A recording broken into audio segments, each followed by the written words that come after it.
कल जो 4 प्रकार की समापत्तियां बताई थी, तो व्यक्ति समझो बचपन से ही गुरुकुल में है और उसको ईश्वर के विषय में ही बताया जाए केवल, तो सीधा फिर असंप्रदाय समाधि भी लग सकती है। लग तो सकती है। वो तो इस बात पर आधारित है कि उसकी पिछली तपस्या कितनी है, पिछले जन्मों की संपत्ति कितनी है, और वर्तमान जन्म में वो कितनी मेहनत करता है। इस बात पर आधारित है कि वो समाधि लगा सकता है, असंप्रज्ञात समाधि भी लगा सकता है। और पीछे की योग्यता नहीं है, संपत्ति तपस्या कुछ नहीं है, संस्कार नहीं है, तो फिर वो बचपन से भी चला जाए गुरुकुल में तो हो सकता है उस स्तर तक ना भी पहुंचे, पहुंच भी जाए ना भी पहुंचे। गारंटी किसी की नहीं है, कुछ भी नहीं है गारंटी। शर्त यह है कि वो संपत्ति यदि पीछे से है तो वो सपोर्ट करेगी, तो वो जल्दी पहुंचेगा और पहुंचने की संभावना अधिक है। और जो उदाहरण था, छोटा बच्चा शहद चाट रहा है, हम्म। तो शब्द और ज्ञान नहीं है उसको, हम्म। तो ऐसे ही व्यक्ति ईश्वर के विषय में ही प्रारंभ से ही चिंतन करे और किसी शब्द और ज्ञान में न पड़े, तो वो ऐसे हो सकता है। कोई पिछले जन्म का तपस्वी हो तो शायद पहुंच जाए, बहुत अपवाद रूप में कोई एकाध पहुंच सकता है। जिसने पिछले जन्मों में शास्त्र पढ़े हो, तपस्या की हो, साधना की हो, उसके संस्कार हो, और वो शब्द ज्ञान उसको इस जन्म में नहीं हुआ, तो वो पिछली संपत्ति की सहायता से पहुंच सकता है। इक्का दुक्का ही होगा, कोई अपवाद रूप। मतलब वो तो शब्द और ज्ञान तो चाहिए ही हाँ, चाहिए। वो तो चाहिए चाहिए। पिछले जन्म में किया होगा, अब नहीं किया तो पहले किया होगा, करना तो पड़ेगा, उसके बिना तो नहीं जाएगा। ओ, हाँ। नमस्ते गुरुजी। नमस्ते जी। जी। अ, स्वामी जी, आपने कहा कि ऐसी कोई वस्तु नहीं जिसमें हानि और लाभ ना हो। न हो। जी। तो हानि और लाभ यानी लाभ भी होगा और हानि भी होगी। तो क्या ऐसी भी वस्तु है जिससे हानि ही हानि हो? ऐसी भी वस्तु हो सकती है? वो फिर उसके इस्तेमाल पर हो सकता है। जी। अगर उसका इस्तेमाल बिल्कुल गलत तरीके से करेंगे जी। तो हानि ही हानि होगी। जैसे कोई पिस्तौल उठा के गोली मार ले, जी। इसमें तो लाभ कुछ नहीं, लाभ कुछ। इसमें तो हानि ही हानि। जी। ठीक है ना। और कोई आदमी थोड़ा सिगरेट पी ले तो थोड़ा सा लाभ भी हो जाएगा, बहुत सारी हानि होगी। शराब पिएगा, थोड़ी मात्रा में पिएगा, थोड़ा लाभ हो जाएगा, बहुत सारी हानि होगी। तो हानि लाभ प्राय होता ही है। और यदि प्रत्येक। गलत तरीके से किसी चीज़ का इस्तेमाल करें, जी। पिस्तौल उठा के खुद पे गोली चला ली, उसमें तो हानि ही हानि है, हानि। उसमें लाभ कुछ नहीं। यानी ऐसी वस्तु तो कोई है नहीं जिसमें केवल लाभ हो। केवल लाभ हो। हाँ, ऐसी कोई नहीं। केवल ऐसी हानि वाली तो मिल जाएगी। केवल हानि वाली मिल मिल जाएगी। जाएगी। अच्छा। हाँ, केवल लेकिन लाभ वाली नहीं मिलेगी। केवल लाभ वाली नहीं मिलेगी। दूसरा जो हम्म, भाई बहन का जो प्यार होता है, हम्म। जो जीवन भर चलता है और एक दूसरे को समझते और एक दूसरे की सेवा सहयोग करते करते रहते हैं। हैं, सहयोग करते रहते जी। हैं। तो क्या उसमें भी राग या द्वेष? राग है ना, बिल्कुल राग है। राग के बिना आप उसको क्यों सहयोग करेंगे। आप पड़ोसी की बहन को उतना सहयोग नहीं करते जितना अपनी बहन को करते हैं। राग नहीं होता तो सबकी बहन को करते, सबकी बहन को उतना सहयोग नहीं करते जितना अपनी सगी बहन को करते, तो जी। राग जी। तो है ना। अच्छा, तो उसमें भी राग तो मान बिल्कुल लिया। राग है। तो फिर उससे भी बचना पड़े। बचना पड़ेगा। इसलिए तो कहा घर छोड़ के भाग जाओ। आप मेरा प्रवचन सुनकर जोश में आके कल ही घर छोड़ के मत भाग जाना। कभी आपको जोश आ जाए कि मैं तो जा रहा हूं, मैं तो सन्यासी बनूंगा, मैं मोक्ष में जाऊंगा, और कल ही छोड़ के भाग जाओ, ऐसा मत करना। जी। तो करना तो पड़ेगा, पर सिस्टम से करेंगे, टाइम आने पर करेंगे, पहले तैयारी करेंगे। जो तैयारी करके निकलता है वो सफल हो जाता है। तैयारी। जो जोश में आके करता है वो 15 दिन में वापस आएगा, फिर वापस आएगा घर, उसको सहन नहीं हो पाएगा, फिर घर की याद आएगी, भाग आएगा वापस घर। इसलिए जोश में आके कोई काम नहीं करना, तपस्या करके तैयारी करके फिर करना। तो राग तो है। जो स्वामी जी जो छोटे गांव में रहते हैं, वो फिर किसी कारणवश नगर में आने की चेष्टा करते हैं। उनको ऐसा लगता है नगर में आने से फिर नगर वाला महानगर में आ रहा है, उसको भी ऐसा लगता है मेरी प्रगति होगी। मेरा सुख बढ़ेगा। हाँ, फिर महानगर वाला फॉरेन में जाता है। ठीक बात है। तो ये तो स्वामी जी फिर सारी चीजें उल्टी हो गई। ये उल्टा रास्ता है, उल्टा रास्ता हो। उल्टा रास्ता। जितना भोगवाद में जाएंगे, जी जितना भौतिकवाद में जाएंगे, वो उल्टा रास्ता है। वो तो बंधन का रास्ता है, राग द्वेष अविद्या को बढ़ाने वाला रास्ता है, और बढ़ेगी। और बढ़ेगी। तो जो अगर समझ में आ जाए कि तो फिर रिवर्स गियर लगाना। रिवर्स गियर लगाएंगे, फिर बड़े नगर से छोटे में जाएंगे, छोटे से और छोटे में, फिर जंगल में जाएंगे। वो प्रगति की ओर है। वो योगाभ्यासी के लिए। वो योगाभ्यासी करेगा जिसको वो समझ में आएगा। मेरा जन्म दिल्ली का है, अब मैं दिल्ली छोड़ के जंगल में रह रहा हूँ। 36 साल से जंगल में रहता हूँ रोजड़ में। जी 36 साल हो गए हमको यहाँ आए हुए। जी उसमें से 20 साल तो वहीं पर ही रहा मैं। जब ब्रह्मचारी था 20 साल रोजड़ में पढ़ा पढ़ाया, जी तपस्या की, ध्यान साधना की, 2-2 3-3 घंटे रोज साधना करते थे। जी और बाहर प्रचार में नहीं जाते थे, वहाँ पढ़ना पढ़ाना, मौन रहना, साधना करना।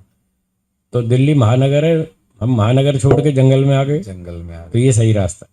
जी जी हाँ, और जंगल छोड़ के फिर आप नगर में जाएं, फिर महानगर में जाएं, फिर विदेश में जाएं, वो तो उल्टा रास्ता है। जी।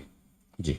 एक बात और पूछनी थी कि जब असंप्रज्ञात समाधि, तो क्या असंप्रज्ञात समाधि में जो ईश्वर से पढ़ा जाता है तो वो गुरु से विशेष होता है? ऐसा गुरु नहीं पढ़ा सकता? नहीं पढ़ा सकता है। जी आप एक कंपाउंडर से बात करें और एक डॉक्टर से बात करें, कुछ फर्क होगा या नहीं?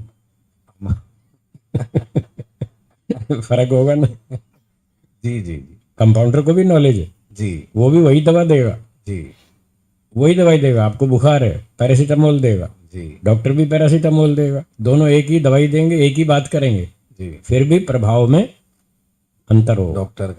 डॉक्टर का प्रभाव अधिक होगा, कंपाउंडर का प्रभाव कम होगा। जी क्यों प्रफुल्ल जी? ठीक है ना? तो गुरुजी जो पढ़ा रहे हैं वो कंपाउंडर पढ़ा रहा है, वो कंपाउंडर दवा दे रहा है। जो ईश्वर दवा दे रहा है वो डॉक्टर दे रहा है, वो डॉक्टर। ये फर्क रहेगा। इतना समझ के चलना, ये समझ का फर्क रहेगा ही। और वो दर्द बीज वाली जो विद्या है वो भी सिर्फ वो ईश्वर से ही हो पाएगी। ईश्वर से होगा, दग्ध बीज तो ईश्वर से जो प्राप्त होगा ज्ञान, उससे ही होगा, उसी से होगा और किसी से नहीं होगा। उसकी क्षमता किसी में नहीं, उतनी क्षमता किसी में नहीं है। किसी में नहीं। आपको दर्द बीज तक ले जाए नहीं ले जाए वो, और कोई नहीं ले जा सकता, वो तो ईश्वर ही ले जाएगा बस। और गुरुजी मंत्र दृष्टा, जो मंत्रों के बारे में भी ऐसा है कि जितना ईश्वर क्लियर करा सकता है, जैसे वेद के मंत्रों में ऋषियों के नाम है जी, तो उसमें भी यही माना जाएगा? यही नियम है। मंत्र जो गुरुजी पढ़ाएंगे तो समझो कंपाउंडर पढ़ा रहा है, वही बात आई। वही बात आई। जी जी और जो समाधि में ईश्वर से पढ़ेंगे तो समझो डॉक्टर पढ़ा रहा है, जी। तो वो अंतर रहेगा। तो वो जिन्होंने ईश्वर से पढ़ के और फिर मैसेज दिया, हाँ, वो अंतिम मान वो अंतिम है, सबसे ऊंचा है, वो परफेक्ट है, वो प्रामाणिक है। इसलिए हम ऋषियों को प्रामाणिक मानते हैं। वेरी गुड, बहुत अच्छा। या तो ईश्वर को या ऋषियों को, क्योंकि ऋषि लोग ईश्वर से पूछ के बोल रहे हैं, जी जी अपनी बात कुछ नहीं बोलते। जी ऋषि लोग अपना विचार कुछ नहीं रखते, अपनी बात बोलते ही नहीं, वो ईश्वर की ही बात बोलते हैं। इसलिए हमको उन पर उतना ही भरोसा है जितना ईश्वर पे। जी बस मुंह ऋषियों का है, बात तो वेद की है, जी ईश्वर की बात है, इसलिए हम उन पर भरोसा करते हैं। ये ठीक कह रहे हैं जी, धन्यवाद, बहुत धन्यवाद। हो गया? और कोई प्रश्न? सादर नमस्ते। नमस्ते। गुरुजी, हम सबका मानना है कि आपने मोक्ष को तो पा लिया है और उसका अनुभव कैसा होता है हम सबको जरा बता दें, अनुभव बता दें। जी। ठीक है। आपने गुड़ खाया है?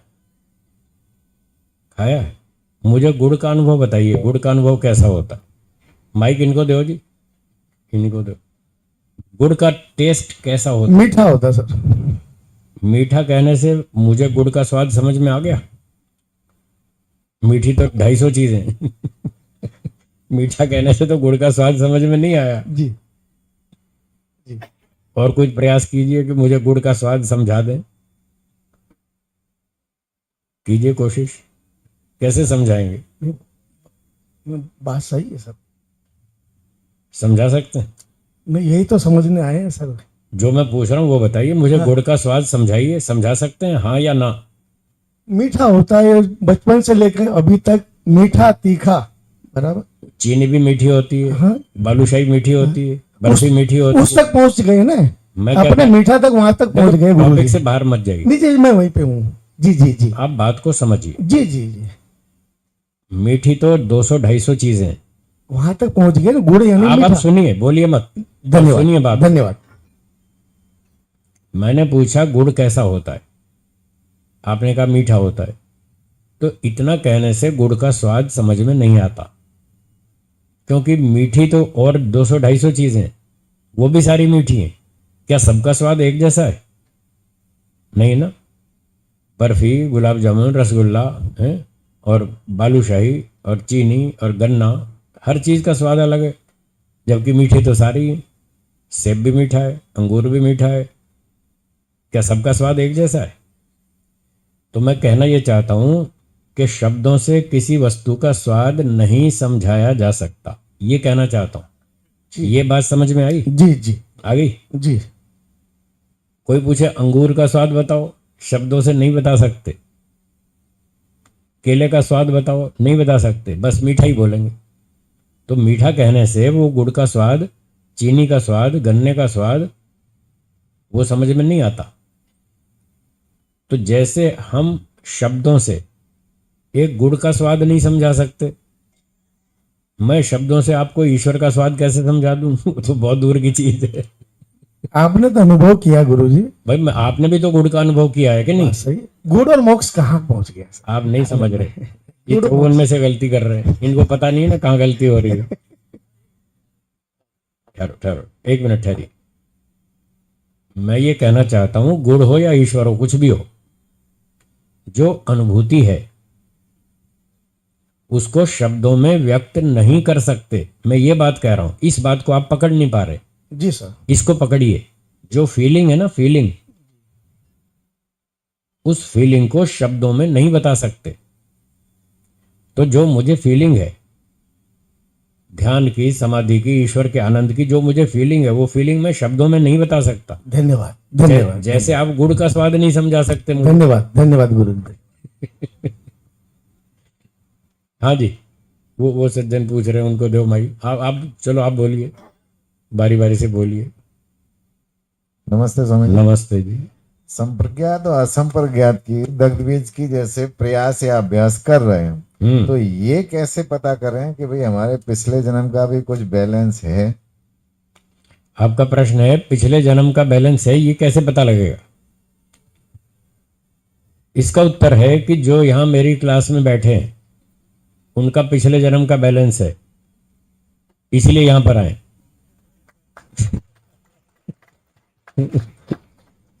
और पिछला बैलेंस नहीं होता तो कहीं पार्टी में डांस कर रहे होते, कहीं होटल में बैठे होते, कहीं रेस्टोरेंट में बैठे होते, कहीं अपना गीत संगीत गाते बजाते होते, या कहीं दुकान पे धंधा कर रहे होते। ये जितने लोग अपने काम छोड़ के यहाँ बैठे हैं ना, ये इस बात का प्रमाण है कि उनका कुछ पिछला बैलेंस है। वो बैलेंस ही धक्के मार के यहाँ लाया। ठीक है। हाँ जी, आप बोलिए। गुरु जी नमस्ते। नमस्ते अभी जो प्रसंग चल रहा था कि मिठाई जो जी। गुड़ खाता है उसका स्वाद मीठा जी होता है। जी। तो मेरे समझ में जो आ रहा है वो मैं बता रहा हूँ कि एक्चुअल में जो आपका माइक चल नहीं रहा, शायद स्विच ऑफ है क्या? थोड़ा पास में रखें। हाँ बोलिए। तो जो परमात्मा का स्वाद है, जो समाधि का स्वाद है, वो मूक स्वादनवत, जैसे मूक व्यक्ति होता है। अभी इन्होंने कहा जैसे गुड़ खाया, मान लो एक व्यक्ति ऐसा खड़ा करता हूँ जिसने जिंदगी में गुड़ देखा नहीं हो, आप उसको कैसे समझाओगे? कभी नहीं समझा सकते। आप कहो मीठा, वो मीठा जानते ही नहीं है। ठीक है। और जहाँ समाधि का अनुभव होता है वो शब्द विहीन है, अनुभव में चला जाता है। जी। इतनी उच्च कोट की अवस्था होती है, शब्द से परे चला जाता है, शब्दातीत है वो अनुभव। ठीक। इसलिए शब्द के द्वारा व्याख्या आप बिल्कुल करेक्ट बोल रहे थे। ठीक बात, धन्यवाद। और कोई प्रश्न किसी का? हाँ बोलिए, माइक दीजिए जरा। नमस्ते सर। नमस्ते। आपने बोला है कि पूरा दिन राग द्वेष चलते रहते हैं, तो ऐसा तो फिर क्या विचार करें स्वामी जी? ये विचार करें जो बताया, आधा दिन ये सोचें दुनिया बेकार है, आधा दिन ये सोचें ईश्वर अच्छा है, ये सोचें तो आपका मन शांत रहेगा। राग द्वेष से बच जाएंगे। स्वाध्याय से कुछ हाँ, स्वाध्याय भी उसमें से। हमारी दिनचर्या में कुछ कार्यक्रम ऐसे हैं जो हमें राग द्वेष से बचा सकते हैं। अच्छा, वो क्या क्या है वो सुनिए। लो जी माइक ले। एक तो है ईश्वर का ध्यान करना। सुबह शाम बैठ के 15 मिनट, 20 मिनट, आधा घंटा, जितना समय मिले, जितनी रुचि हो, तो ईश्वर का ध्यान करना। उससे राग द्वेष से बचे रहेंगे। कुछ देर हवन कर लेना, 20 मिनट, आधा घंटा हवन कर लो, उसमें कुछ टाइम पास हो जाएगा, तो राग द्वेष से बचे रहेंगे। कुछ स्वाध्याय करें, शास्त्रों का अध्ययन करें। जितनी देर अध्ययन करेंगे उतनी देर दुनिया की राग द्वेष से बचे रहेंगे। मन शुद्ध रहेगा, राग दूर रहेगा, अविद्या दूर रहेगी, मन में सत्वगुण उभरेगा, उस विद्या का प्रभाव पड़ेगा। कुछ समय कोई अच्छा व्यक्ति मिले तो उससे अच्छी बातचीत कर लें इसी टॉपिक पर। हाँ, सोने का क्या भाव है, चांदी का क्या भाव है, वो साड़ी किस भाव की है, ये नहीं पूछना, ये बात नहीं करना। ये बात करना आत्मा का पुनर्जन्म होता है या नहीं होता, कर्मफल मिलता है या नहीं मिलता, ये मोक्ष की बात सही है या गलत है, ऐसे ही है। तो आध्यात्मिक विषयों पर चर्चा करें, उससे आप राग द्वेष से बचे रहेंगे, मन में सत्वगुण उभरेगा, शांति मिलेगी। तो स्वाध्याय करना, कुछ बातचीत करना, आध्यात्मिक चर्चा करना, ध्यान करना, हवन करना, कुछ सेवा करना। हाँ, जितना हो सके, टाइम मिले, आधा घंटा, घंटा, कुछ सामाजिक सेवा करना, किसी गरीब की मदद करना, किसी ब्रह्मचारी विद्यार्थी को पढ़ा देना, जो भी आपकी क्षमता है। मैं 2-4 उदाहरण दे रहा हूँ। तो इस तरह के जो अच्छे अच्छे काम करेंगे तो उससे हमारे मन में सत्वगुण उभरेगा, जिससे वो राग द्वेष दबा रहेगा, शांत रहेगा, मन में अच्छा लगेगा, शांति मिलेगी। तो ये हम कर सकते हैं। और इसके बाद जो फ्री टाइम बचे तो वो चलते फिरते, खाना बनाते, झाड़ू लगाते और सारे काम करते करते मन में कुछ तो चलता ही रहता है विचार, खाली तो होता नहीं। तो जब चलते फिरते भी कुछ ना कुछ सोचना हो तो फिर ऐसी ही बातें सोचें कि ये संसार दुखदायक है, बस जीवन ऐसे ही टाइम पास करना है, जाना तो मोक्ष में है, जब तक मोक्ष में नहीं जाएंगे तब तक ये झंझट लगा ही रहेगा। ये जन्म, 2 जन्म, 50 जन्म, लाख जन्म, कितने भी ले लो, जब जब जन्म लेंगे तब तब पढ़ाई करनी पड़ेगी, स्कूल जाना पड़ेगा। ये खांसी जुकाम टीबी कैंसर नहीं छोड़ेगा, कोई ना कोई आपत्ति आती रहेगी। तो इसलिए ये सब दुनिया बेकार है, इससे तो जितना हो सके जल्दी निकलना चाहिए। तो इस प्रकार का चिंतन फुर्सत में करते रहें और कुछ समय ईश्वर का चिंतन करें। ईश्वर सच्चिदानंद स्वरूप है, निराकार है, सर्वशक्तिमान है, सर्वव्यापक है, आनंद का भंडार है, हमारा रक्षक है, न्यायकारी है, कभी अन्याय नहीं करता, सारा काम फ्री में करता है, कोई 1 पैसा फीस नहीं लेता। तो इस तरह का चिंतन करें तो राग द्वेष से बचे रहेंगे, मन शांत रहेगा। ये करना, ठीक। और कोई प्रश्न बोलिए। हाँ, नमस्ते जी। नमस्ते।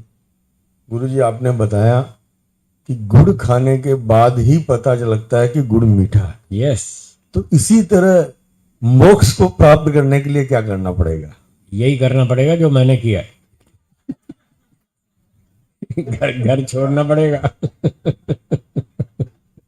घर छोड़ना पड़ेगा, एकदम छोड़ के नहीं भागना। एक दिन आश्रम में जाके रहो, सुबह से शाम तक पूरा दिन, एक रात भी रहो, 24 घंटे।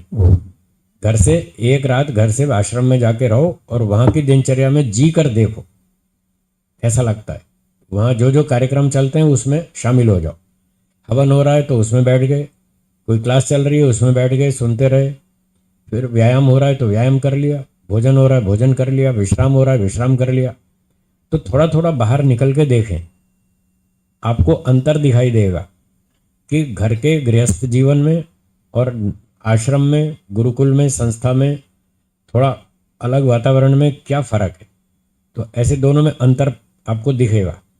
जब अंतर दिखेगा तो आपके अंदर अपने आप विचार उठेगा कि ये जीवन शैली नागरिक जीवन शैली से ज़्यादा अच्छी है, यहाँ शांति अधिक है, राग द्वेष कम है, लड़ाई झगड़ा कम है और शांति अधिक है, आनंद अधिक है, उत्साह अधिक है, सेवा परोपकार की भावना यहाँ अधिक उभरती है, ईश्वर में मन ज़्यादा लगता है, यहाँ संसार में कम लगता है।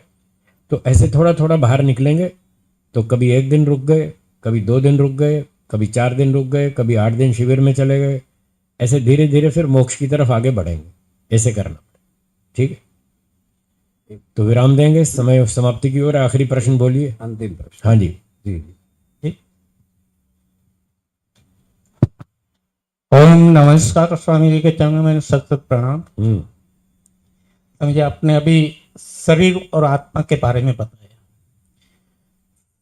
शरीर मरता है, आत्मा नहीं मरता। तो आत्मा को जब भी मोक्ष हो जाता है तभी आत्मा बार बार फरी उसको आना पड़ता है।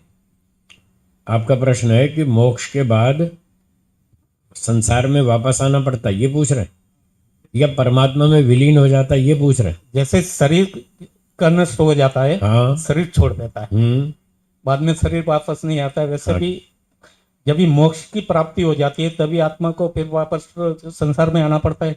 अच्छा, मोक्ष से संसार में वापस आना पड़ता है या नहीं, ये पूछ रहे हैं? हाँ, इसका उत्तर है आना पड़ता है। मोक्ष में जाने के बाद भी संसार में वापस आना पड़ता है, परंतु मोक्ष का समय कितना है वो सुन लीजिए, फिर आपको शायद रुचि हो जाएगी। आप जैसे कहीं 5-7 दिन टूर पे जाते हैं, हिमाचल में गए, थोड़ा घूम घाम आए, कुल्लू मनाली घूमे आए, कभी कश्मीर घूमे आए, कभी और विदेश में स्विट्जरलैंड घूम आए, 5-7 दिन 10 दिन में वापस आते हैं ना वापस। तो किसी टूर पे जाते हैं तो फिर वापस आते हैं। यहाँ तो 5-7 दिन में वापस आ जाते हैं, कहीं 10 दिन में वापस आते हैं। जब मोक्ष में जाते हैं तो वहाँ पर बिल्कुल आनंद ही आनंद है, वहाँ बहुत लंबे समय तक रहते हैं, उसके बाद वापस आते हैं। स्विट्जरलैंड का टूर, मौज मस्ती का टूर, वो आपका 1 हफ्ते का, 10 दिन का, पर मोक्ष का टूर बहुत लंबा है। उसकी गिनती बता दूं? मैथमेटिक्स जानते हैं, गणित, गिनती कहाँ तक आती है? लाख, 10 लाख, करोड़, 10 करोड़, अरब, 10 अरब, खरब, 10 खरब, आगे नील, 10 नील। तो 10 नील की संख्या अगर कागज पर लिखेंगे तो 15 अंक होते हैं, 15, यानी 1 लिखकर 14 बार 0, 1 लिखकर 14 बार 0 0 0 0 0 0, इतनी होती है 15 अंकों में 10 नील, ये संख्या है। अब जो मुक्ति का समय है, अब वो बोलिए, मेरे पीछे दोहराइए। 31 नील, 31 नील, 10 खरब, 10 खरब, 40 अरब 40 अरब वर्ष।